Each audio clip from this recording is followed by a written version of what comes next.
Aoba. Quem é meu gato? Quem é? Você tá bravo comigo? Você tá bravo?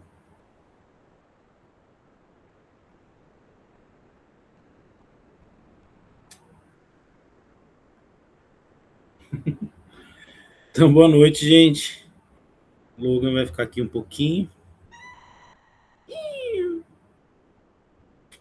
Então, vamos começar aqui compartilhando tela. Saiu, não quer mais ficar. Vamos lá. Tela inteira. Compartilhar. Vamos lá. Ok, vamos lá para os poemas da Adélia. A gente terminou semana passada os poemas, a coletânea da segunda parte do livro chamado Bagagem, que é um dos melhores. E aí, Logan? Inclusive, eu acho que o Nicolas pegou esse livro lá na biblioteca. Então, agora a gente vai para uma terceira parte do livro Bagagem, que eu acho que é o livro que ocupa a maior parte desse livrinho aqui. Ó. Tá? Então, a grande maioria dos melhores poemas dela estão realmente no primeiro livro, que chama Sarça Ardente. Aí vamos ver uma coletânea dos poemas do Sarça Ardente, que ainda é um pedaço do... Eita, minha voz ainda não voltou melhor, não voltou normal até agora. Bagagem. Então, vamos lá. Tem um que chama Janela. Então, vamos dizer uma homenagem à janela. E ela vai dar muitos significados e compreensões para a janela. Janela, palavra linda. Então, primeiro ela fala da palavra janela. A palavra janela é linda, mas por quê? Janela é o bater das asas da borboleta amarela. Então, você imagina uma janela lá, daquela de folhas assim, né, que faz plá, plá, plá. Abre para fora as duas folhas de madeira à toa pintada. Então, ih, Logan, você vai fazer bagunça aí, né? Peraí. Janela jeca de azul. Eu pulo você para dentro e para fora, monto a cavalo em você. Meu pé esbarra no chão. Você imagina ela criança brincando, né, pulando a janela para lá e para cá, montando na janela, o pé esbarrando no chão, então aquela janela mais baixinha. Tá. Janela sobre o mundo aberto, por onde vi o casamento da Anitta esperando o neném, a mãe do Pedro Cisterno irando na chuva, por onde vi meu bem chegar de bicicleta e dizer a meu pai: minhas intenções com sua filha são as melhores possíveis. Então, a janela deixa de ser um objeto, deixa de ser uma palavra e passa a ser parte da sua memória afetiva, parte das suas recordações. Então, ela viu pela janela o casamento da Anitta esperando o neném, ela viu pela janela a mãe do Pedro lá mijando na chuva, ela viu o namorado dela chegando para pedir a mão dela em casamento. Então, a janela ganhou contornos de afetivos, de recordações afetivas, né, memórias afetivas. Então, a gente vai de novo para o campo da memória. Ou janela com tramela, que é aquele negocinho de fechar, né? Brincadeira de ladrão, clarabóia da minha alma, olho do meu coração. O Fernando acabou de pôr o Cheetos não, o Logan para lá. Ele queria sair. Tá a xereta aqui. Então, objeto cotidiano que ganha valor simbólico ao longo do poema. Né?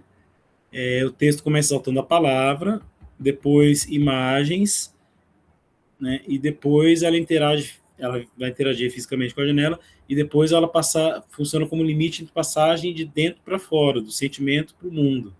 Né? Como eu falei, deixa de ser apenas vida cotidiana, se torna memória afetiva. Então a janela está ligada à sua memória. Por isso que ela fala que é a janela do meu coração. Ela fala janela do meu coração? Deixa eu ver aqui. Olho do meu coração. Então a janela é o olho do coração dela, porque está ligado às suas memórias afetivas. Bonitinho esse, né? Eu gosto muito desse. Eita. Desculpa, gente, tô com muita. Chorinho doce. Então, o choro geralmente está associado à tristeza, mas esse choro é doce. Né? Eu já tive e perdi uma casa, um jardim, uma soleira, uma porta, um caixão de janela com perfil. Eu sabia uma modinha, mas não sei mais. Quando a vida dá folga, pego a querer a soleira, o portal, o jardim, mais a casa. Então, é um poema assim de saudade de coisas que já não fazem mais parte da vida dela. Então isso dói, isso causa aquele sentimento de, vamos dizer assim, uma saudade doída, que é a nostalgia, né? O caixão de janela com o rosto de banda. Tudo impossível, tudo de outro dono, tudo tempo e vento. Né? Ou seja, não é mais dela, não é mais a vida dela, aquilo lá não faz mais parte do cotidiano dela. Eu vou pegar você também, Pretinha. A Pretinha tá me rondando aqui. Então me dá choro, horas e horas, o coração amolecido como um fio na cauda. Depois ela participa, que ela saiu para lá também com a Fernanda. Então, Chorinho Doce sugere algo suave, mistura de tristeza e ternura. E a nostalgia é isso. Nostalgia é uma saudade doída, mas que dói, mas que também tem aquela coisa, aquela memória afetiva de algo gostoso que não existe mais. Então, tem a ternura, tem o carinho, mas tem a dor também, uma dor leve daquilo que foi que não é mais. Tá? Então é uma enumeração de perdas, né? O passado irrecuperável, aquilo que não é mais, aquilo que já foi não é mais, tudo mais. Então é esse o sentido deste poema. O vestido, de novo, um objeto que vai se tornar mais que objeto, porque ele vai se tornar parte da sua vida, parte da sua memória. Esse poema vestido é interessante porque ele vai ter uma inversão, né? As coisas vão se inverter. Ó, no armário do meu quarto, escondo do tempo e traça, de tempo e traça, meu vestido estampado em fundo preto. Ou seja, ela guarda bem guardadinho, né? Para aquele vestido não se desgaste, não seja comido por traça, não seja deteriorado pelo tempo. É de seda macia, desenhado em câmpulas vermelhas à ponta de longas hastes delicadas. É um vestido preto com uns desenhos de florzinha lá. Eu o quis com paixão e vesti como um rito, com um vestido de amante. Então é um vestido assim, de amante não no sentido de a outra, tá? Amante assim, de pessoa que ama, né? Aquele vestido para momentos de paixão. Ficou meu cheiro nele, meu sonho, meu corpo ido. Ou seja, ela já está numa idade avançada e esse vestido é parte da sua história, né? E ele tem a ver de novo com a sua memória afetiva. Também que essa parte do livro está já mais voltado para a questão da memória. Então tem o cheiro, tem o sonho, tem o corpo que já não é mais. Né? É só tocá-lo e volatiza-se a memória guardada. Eu falei, a memória. Eu estou no cinema e deixo que segure minha mão. Então ela está lembrando de um momento com o amado lá atrás. Do tempo e da traça, o vestido me guarda. Então, primeiro, vocês estão vendo que lá no comecinho ela falou que ela guarda o vestido do tempo e da traça, né? De tempo e traça. Agora, ele que guarda ela do tempo e traça. Por quê? Porque enquanto aquele vestido estiver lá, ela vai ter as memórias da sua juventude. Né? Então, ela, na sua memória, não vai ser envelhecida. Ela vai se conservar jovem, como no tempo de antigamente, no tempo que ela usava aquele vestido. Entenderam que houve uma inversão? Ela fala assim, ela guarda o vestido para ele não se deteriore. E aquele vestido ali guardado, guarda ela também para que ela não se deteriore na sua memória. Né? A memória de quem ela foi não se perca. Bonitinho, né? A Adélia sabia fazer coisas profundas com palavras simples. Vamos ver, a partir da simplicidade do cotidiano. Aqui estão vocês. Estão gostando até agora? Mostrar minha tela assim mesmo, parar a apresentação. Vocês estão conseguindo ver o compartilhamento de tela? Sim? Então tá. Ok, beleza. Então vamos prosseguir aqui. Eu com as minhas 1 milhão de guias abertas, vocês podem ver, né, aqui, ó, guia, guia, guia, guia, guia. Aqui tem mais guias. Olha quanta guia aberta aqui, ó. Olha quantos arquivos abertos. Aqui também, ó. Eita. Mas vamos lá. A cantiga. Ai, cigana, ciganinha, ciganinha, meu amor. Quando eu escutei essa cantiga na hora do almoço há muitos anos, a voz da mulher cantando vinha da cozinha. Ai, ciganinha, a voz de bambu rachado, continua tinindo, esganiçada, linda, viaja para dentro de mim, meu ouvido cada vez melhor. Então, de novo, memória. Né? Ciganinha, ciganinha, ciganinha, meu amor. Então, um trecho de uma cantiga que ela guardou para sempre, né? E quando ela escutou, era a hora do almoço, fazia muito tempo.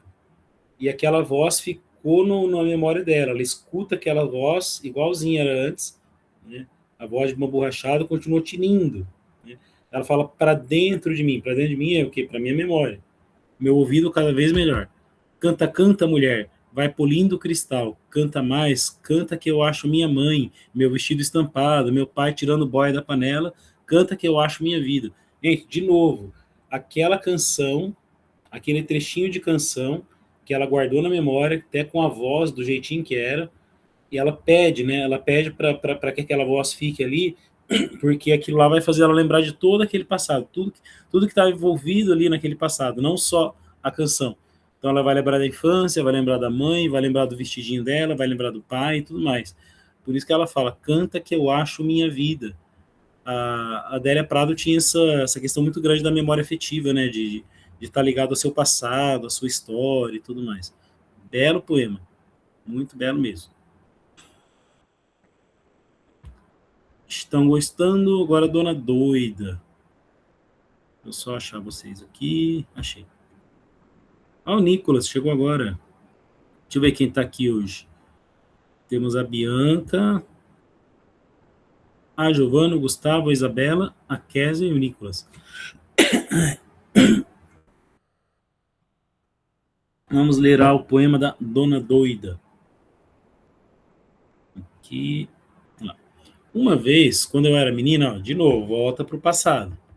De novo é a memória. Então a gente já vê que a tônica dessa parte, dessa terceira parte do bagagem é a memória mesmo. Choveu grosso, com trovoada e clarões, exatamente como chove agora. Opa, então essa chuva de agora está fazendo ela lembrar da chuva do passado. De novo, sempre alguma coisa no presente faz ela lembrar do passado. Ela tem algum insight, algum, vamos dizer, gatilho que ela lembra do passado. Quando se pôde abrir as janelas, as poças tremiam com os últimos pingos. Minha mãe, como quem sabe que vai escrever um poema, decidida, inspirada, chuchu novinho, angu, molho de ovos. Fui buscar os chuchus e estou voltando agora, 30 anos depois. Não encontrei minha mãe. Nossa, então a chuva fez com que ela se lembrasse de uma outra chuva do passado e quando parou de chover, a mãe pediu para ela ir comprar, fazer compra. Comprar chuchu, né, pro angu, pro molho de ovos. E daí ela saiu para comprar. E voltou, ou seja, lá no passado ela saiu para comprar. Ela está lembrando disso. Voltou agora, ou seja, voltou para o presente na sua memória. Quer dizer, da memória ela voltou para o presente. Né? E não encontrou a mãe, porque a mãe já morreu. Então, assim, ela está lembrando do passado e está entre o passado e o presente. Isso vai dando aquela tristeza nela, né? A mulher me abriu a porta e viu uma de dona a porta e riu de dona tão velha, com sombrinha infantil, as coxas à mostra. Então, a mulher que me abriu a porta riu de dona tão velha, ou seja, ela já envelhecida, né, com a roupa de criança e o guarda-chuvinha de criança, ou seja, como se a memória do passado e a realidade do presente tivessem sido misturadas. Ou seja, o cérebro dela deu uma bugada aí. Meus filhos me repudiaram envergonhados, meu marido ficou triste até a morte, eu fiquei doida no encalço, só melhora quando chove. Então é como se ela tivesse meio que dado um bug no cérebro e ela meio que enlouqueceu e misturou a realidade do passado com a realidade do presente. Né? Então é uma cena doméstica, né? O gesto de brucar chuchu desencadeia uma ruptura temporal. Então estou voltando agora onde tem um salto brusco no tempo. Quando ela retorna, não encontra mais a mãe, revelando a perda e o desenraizamento. A reação dos outros, riso, vergonha, rejeição, mostra incompreensão diante dessa ruptura psíquica, como se ela tivesse ficado louca, presa no passado. Né? Ela passa a ser vista como Dona Doida. Então, Dona Doida é o próprio lírico da Adélia ali falando, né? Marginalizada pela família, pelas pessoas e tudo. Só melhora quando chove, sugere que a chuva restaura, ainda que momentaneamente, algum equilíbrio na cabeça dela, na mente dela. Né? Então, um poema mostra a complexidade afetiva temporal dessa experiência, né, de se lembrar do passado e tudo. Então, como eu falei, dá um bug na cabeça dela e ela meio que enlouquece. Né? Isso aí pode ser tudo um delírio dela, né? Ela vestida de criança, etc. Pode ser tudo um delírio nesses momentos em que alguma coisa é o gatilho para que ela lembre do passado e não consigas recuperar. De novo, a memória afetiva de uma maneira um pouquinho mais triste. Ó, esse é curtinho, dos curtinhos da Adélia. Verossímil. Antigamente, em maio, eu virava anjo. A mãe me punha o vestido e as asas, me encalcava a coroa na cabeça e encomendava. Canta alto, expevita as palavras bem. E levantava voo rua acima. Bom, de novo, um poema de memória. Ela está lembrando de algo que acontecia quando ela era criança. Né? O mês de maio está tradicionalmente associado ao universo religioso católico. Né? Um dos meses marianos, né? muito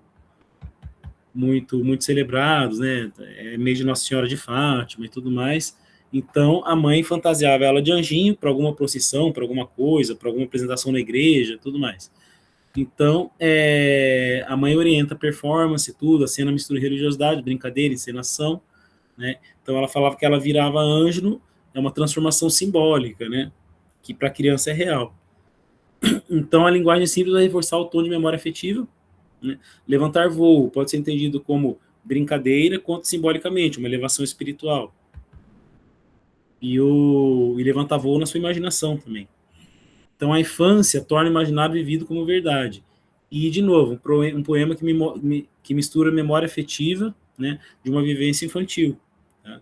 Onde a realidade e a fantasia se confundem. Por isso que o título chama verossímil. Verossímil é tudo aquilo que é contado com verossimilhança, ou seja, que pode ser verdadeiro. Então, por exemplo, para a criança, é verossímil que existam. Ele assiste um desenho animado lá. No desenho animado tem batalhas, reis e castelos e não sei o quê. Aquilo não existe na realidade. Mas para ela é verossímil. Por quê? Porque para ela pode ser real.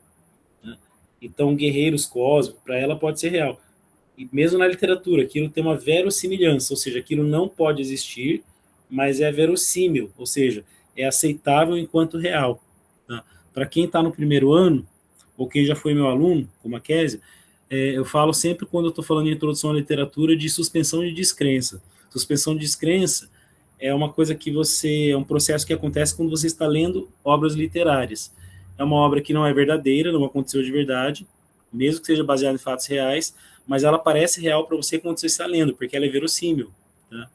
Ou seja, o autor narra aquilo ali como se pudesse ser verdadeiro. Tá? E daí você suspende a sua descrença e acredita no que está lendo. E daí você vê aquele filme passando na sua cabeça. É isso mais ou menos que é a suspensão de descrença. E a verossimilhança é imprescindível para isso. Se você escrever um negócio que não faça pé nem cabeça, não vai ter verossimilhança. Então, tá. Registro. Ó, só o título já mostra, tá, que tá ligado à memória, porque é alguma coisa registrada. Visíveis no facho de ouro jorrado porta dentro, mosquitinhos, grãos maiores de pó.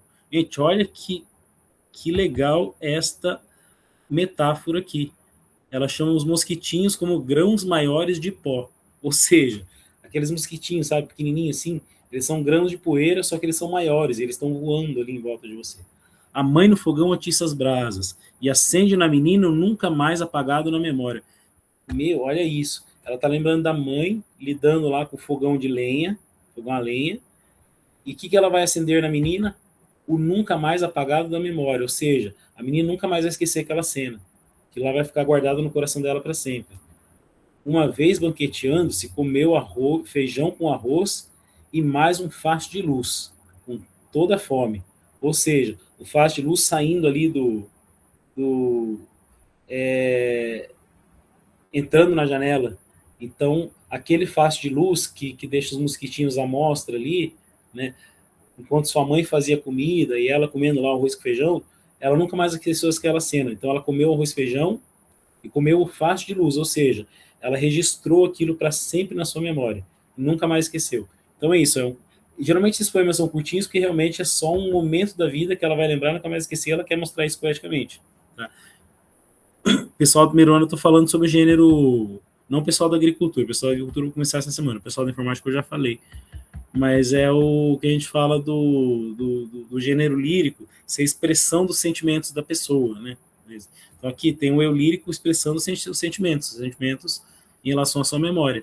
Então, ó, registros fixação de um instante, memória capturada pela linguagem. Ou seja, a memória fica registrada nas palavras que ela vai escrever. Ele descreve uma cena simples: luz entrando pela porta, revelando poeira do ar, e os mosquitinhos ali.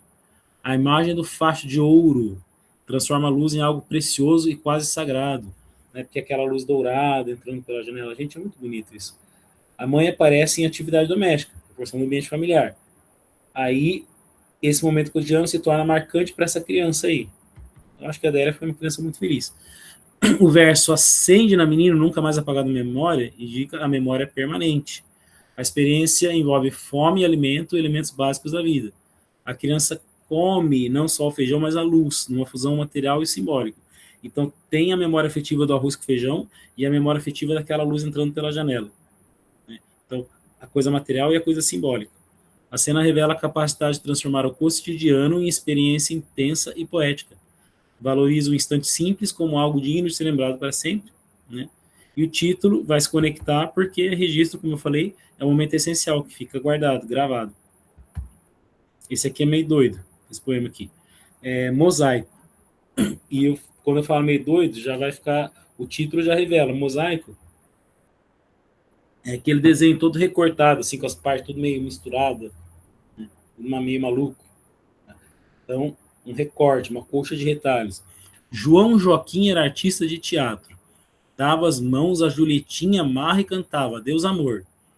Fiquei picada de inquieto mel. Então, tinha o João Joaquim e ela, menina, ficou com ciúmes, né?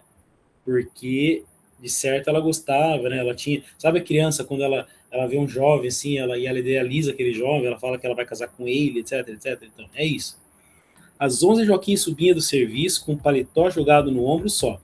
Escondida, eu cantava Deus amor com a direta intenção em longo fôlego. Joaquim virava a cabeça ao esganiçado código e eu cantava mais alto. Um dia, o melhor, ele virou 2 vezes. Então, assim, ela tinha inveja, né, ciúmes daquela namoradinha dele, ela criança, ele jovem com a sua namorada e ela com o ciúme da namorada. E daí ela ficava cantando para ele, escondida, para ele virar olhar para ela. Aí um dia foi a glória dela, porque ele olhou 2 vezes para trás. Eu descia da árvore, macaca sedimental, e ia fazer xixi na calcinha só para experimentar desenhar 5 Salomão, rezar o anjo do Senhor anunciou a Maria e ela concebeu, aí vira bagunça. O que era igual a Letícia vindo brincar, o hábito saborodíssimo com cebolas, né? Coisa de criança. Então a criança ficava lá cantando pro seu amorzinho platônico, né? E uma composição feita de fragmentos de memória e cenas justapostas, que é o final. O final, um monte de cena justaposta ali. Então, uma figura masculina, Joaquim João, visitado como alguém do teatro, sociedade da música, o gesto dramático. Ela observa, imita, canta, né, com uma certa intenção, tinha uma certa paixonite por ele. Descoberta afetiva, num desejo ainda ingênuo, próprio da infância, né? O fato dele virar a cabeça ganha grande importância emocional para ela. A reação da menina... Gente, também tá ligado à memória, só que a memória é mais caótica aqui, né? É corporal, impulsiva e curiosa, típica da infância. Ela mija na calcinha, literalmente. O poema mistura elementos do cotidiano, da religião, da brincadeira, né? Tudo mais ou menos... Aí que é a parte caótica, que é o mosaico. As imagens aparecem de forma fragmentada e associativa, como peças de um mosaico. Aí, falei para você, mosaico, peças. E não a linearidade. As lembranças se encadeiam por aproximação sensorial afetiva e vão se misturando, né? É um momento de passagem entre a inocência e o despertar sensível, né, do que ela está sentindo por ele. E é isso. Vamos lá. Ensinamento. Ó, de novo a memória aqui. Ó. A minha mãe ensinava tudo achava estudo a coisa mais fina do mundo. Não é. A coisa mais fina do mundo é o sentimento. Então a mãe achava que estudar era a melhor coisa que tinha. Falou, não, a coisa mais fina é o sentimento. Aquele dia de noite, o pai fazendo serão, ela falou comigo. Coitado, até essa hora no serviço pesado. Arrumou pão e café, deixou o tacho no fogo com água quente. Não me falou em amor. Essa palavra de luxo. Então, ensinamento indica uma transmissão de um valor, uma lição de vida. O que a mãe pretendia ensinar para a filha. Então, com a ideia de que o estudo seria a coisa mais fina do mundo. E ela fala que não, o sentimento é a coisa mais fina do mundo. A lição não vem da teoria, mas pelo exemplo da mãe. Por quê? Não o que a mãe falava, mas o que ela via a mãe fazendo.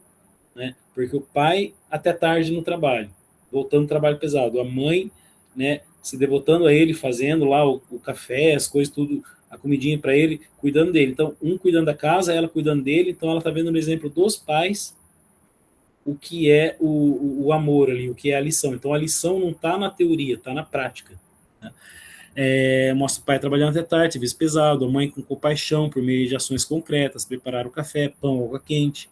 O cuidado cotidiano do casal revela o verdadeiro sentido do amor, né? E é aí que ela fala que a vida que está o mais fino da vida. Também te amo, a Fernanda falou. O poema valoriza o gesto simples acima da palavra abstrata, acima da teoria. Então, ela fala, ó, não me falou em amor, ou seja, ela não teorizou o amor para ela, porque ela não precisava, ela mostrou na prática o que é o amor. A expressão palavra de luxo sugere que o amor pode ser superficial diante da prática, né? O texto vai expor que opõe cultura formal e sabedoria afetiva, mais ou menos, tá? Então é isso, o verdadeiro valor do sentimento está no sentimento vivido e não no discurso sobre o sentimento, ok? Sobre o saber formal. Deixa eu ver se vocês estão gostando, entendendo. Deixa eu ver se tem comentários aqui. Ok, não, só o último é do Nicolas. Boa noite, pessoal. Vamos lá, voltar aqui para os poemas da Adélia. Eita, vou tomar um pouquinho de água. Insônia. E ó, no terceiro verso já tem a palavra-chave aqui, memória. E geralmente quando você tem insônia, sua cabeça fica indo para muitos lugares, né? Sua cabeça não para. O corpo está cansado, a cabeça está estressada e ela fica indo para um monte de lugares, às vezes para a memória também. Um homem vigia. Vigia o que é? Não consegue dormir. Você está vigilante.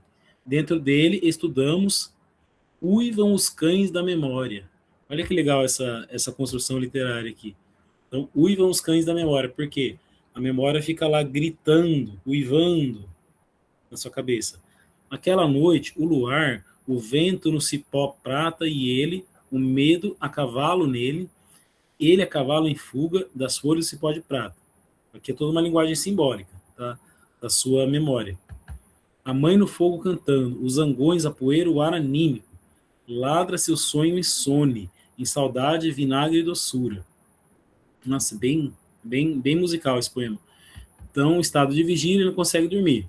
Um homem está tomado por lembranças também meio caóticas. Então, cães da memória sugere que essa memória é intensa, né, e insistente ali.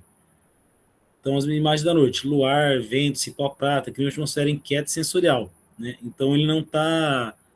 Essa insônia dele está deixando ele agitado. Medo parece de forma intensa, quase física, né? Como se fosse a cavalo. Mistura entre fuga e perseguição, né? Descontrole interior. Essa deve ser uma das piores insônias que tem. Deve não, é porque eu já passei por ela. Surgem lembranças da infância, mãe no fogão contrastam com a angústia do presente. Então é um momentinho de alívio. Elementos do cotidiano se misturam nas sensações difusas. Zangões, poeira, ar anímico, tá tudo zoado, né? Cabeça bugada ali na insônia. O sonho não traz descanso, é insônia, carregado de tensão. Memória combina sentimentos opostos, saudade e acidez, que é acidez assim, vinagre, né? Então aqui ela está usando uma figura de linguagem que é a... Oh, meu Deus, esqueci o nome agora, peraí. É a sinestesia, tá?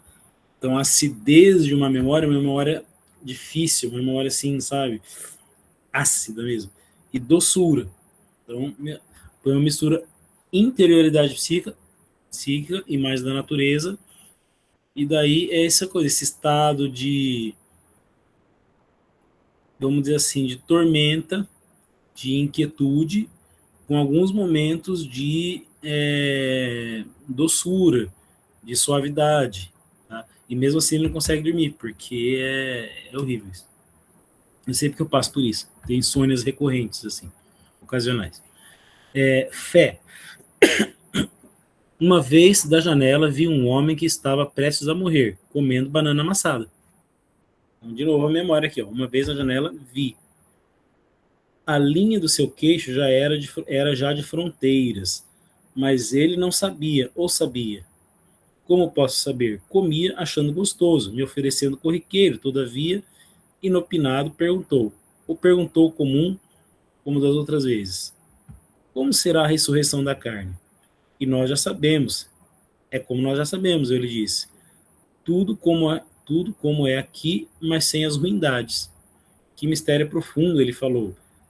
E falou mais, graças a Deus, pousando o prato. Então, é um sujeito que estava para morrer, não sabia, nem ela sabia. Né? Um sujeito que já estava provavelmente muito velho, que ela fala do queixo, né, da linha do queixo.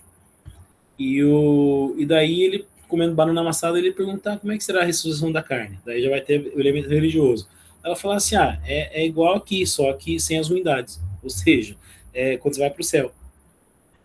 E daí indica o quê? Que se trata de uma experiência religiosa diante da morte. Né? Ela está ali diante de um homem velho, né? Já muito velho, perto da morte, né? Com pouco tempo de vida, e que não sabe disso, que tem uma dúvida sobre a ressurreição da carne, ou seja, a vida pós-morte, né? A vida no outro plano, comendo banana, que é um gesto cotidiano simples, não tem uma dramatização excessiva aqui, e daí, assim, ela fala da sua finitude, da sua fragilidade. E daí ele pergunta, ela fala assim, é igual, desse jeito e tal, né? Então a ideia de ressurreição aparece como continuidade da vida sem o sofrimento, sem as ruindades. Então ele reage com o quê? Admiração e gratidão. Que mistério profundo, graças a Deus. Né? Então ele fala, nossa, que legal. E esse é um retrato de uma memória dela, né? Dela conversando com o velhinho sobre a morte, né? Para alguém que está muito próximo dela. Bem legal. O retrato, de novo, retrato vai lembrar uma coisa do passado, da memória, é, um registro de imagem. Eu quero a fotografia, os olhos cheios d'água sob as lentes, caminhando de terno e gravata, o braço dado com a filha. Então ela não está falando da fotografia, ela está falando do pai dela quando ela era criança. E daí ela olha isso e ela chora, né? Os olhos cheios d'água sob as lentes, caminhando de terno e gravata, o braço dado com a filha. Então ela não quer a fotografia, ela quer aquilo de volta, ela quer viver aquilo de novo. Ela quer o pai dela de volta, o pai dela já morreu. Nos primeiros poemas lá ela fala da saudade do pai e da mãe. Eu quero a cada vez olhar e dizer, estava chorando, e chorar. Eu quero a dor do homem na festa de casamento, seu passo guardado quando pensou, a vida é amarga e doce. Eu quero que ele viu e aceitou corajoso, olhos cheios d'água sob as lentes. Então, o poema gira em torno de uma fotografia de um homem em um casamento. Né? Esse homem possivelmente é o pai. É um contraste entre a coesão festiva e a tristeza pessoal dele ali. Né? Ele quer revisitar aquilo lá. Né? Ele, o eu lírico, pessoa. A fotografia funciona como um meio para acessar um sentimento profundo, né? E ele tem o seu papel de pai, mas com uma interioridade complexa. Então, assim, sugere a passagem do tempo, perda e transformação, casamento da filha. Por isso que ele pergunta, a vida é amarga e doce? Ou seja, ele está, entre aspas, perdendo a filha, né, no momento em que ela está no momento natural de passagem para outro tipo de vida. Né?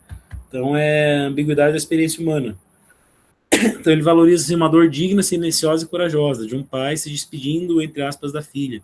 E ela olha para aquela cena e ela quer voltar a viver aquilo também. Né? Falei que ela era menina, não era menina, ela estava no casamento. Me enganei aqui. Tá? Eu acho que esse é o último de hoje, que chama O Reino do Céu. É ele mesmo. O Reino do Céu.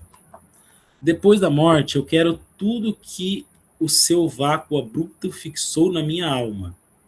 Quero os contornos dessa matéria imóvel de lembrança, desencantados deste espaço rígido. Como antes, o jeito próprio de pulsar a camisa pela manga e limpar o nariz, a camisa engrossada pela limalha de ferro, mais o suor, os dois cheiros impregnados, a camisa personalíssima atrás da porta. Eu quero depois, quero viver de novo, a ressurreição e a vida escamoteando o tempo vivido. Eu quero o tempo inteiro, sem acabar nunca mais, a mão socando o joelho, a unha canivete, a coisa mais viril que conheci. Eu vou querer o prato e a fome, um dia sem tomar banho, a gravata para o domingo de manhã, a homilia repetida antes do almoço. Conforme diz o Evangelho, meus filhos, se tivermos fé, a montanha mudará de lugar. Quando eu ressuscitar, o que quero é a vida repetida sem perigo da morte. Então ela está projetando aqui o que ela quer para depois que morrer. O que é a ideia de céu para ela. Então é a mesma ideia que ela falou no poema anterior. É o é tudo de bom que a vida ofereceu, sem as coisas ruins. Né? A vida repetida sem perigo da morte. Os riscos todos, a garantia. À noite estaremos juntos, a camisa no portal. Descansaremos porque a sirene apita. Então, ela está falando uma vida com outra pessoa. E temos que trabalhar, comer, casar. Passar dificuldades com o temor de Deus para ganhar o céu. E, então isso é a fé. Né? Então, o reino do céu remete à ideia cristã do vida após a morte, mas o poema redefine. Ele expressa o desejo de recuperar integralmente a vida vivida, só que sem as coisas ruins. A memória desse outro, que é provavelmente o homem amado, é central, né, nesse poema. Valorização dos detalhes cotidianos, gestos, roupas, cheiros, hábitos. Né? O corpo e a matéria, suor, camisa, fome, são essenciais na lembrança. A ressurreição é imaginada não como algo abstrato, mas como um retorno à vida concreta. Né? Só que, como falou no poema anterior, sem as ruindades. Ele rejeita a fragmentação do tempo e deseja o tempo inteiro, contínuo, né, que seria a eternidade. Elementos simples, trabalho, comida, rotina, são elevados a algo digno da eternidade. A fé parece integrada ao cotidiano, não separada dele. Aí tem a homilia, o temor de Deus, né, as coisas de domingo.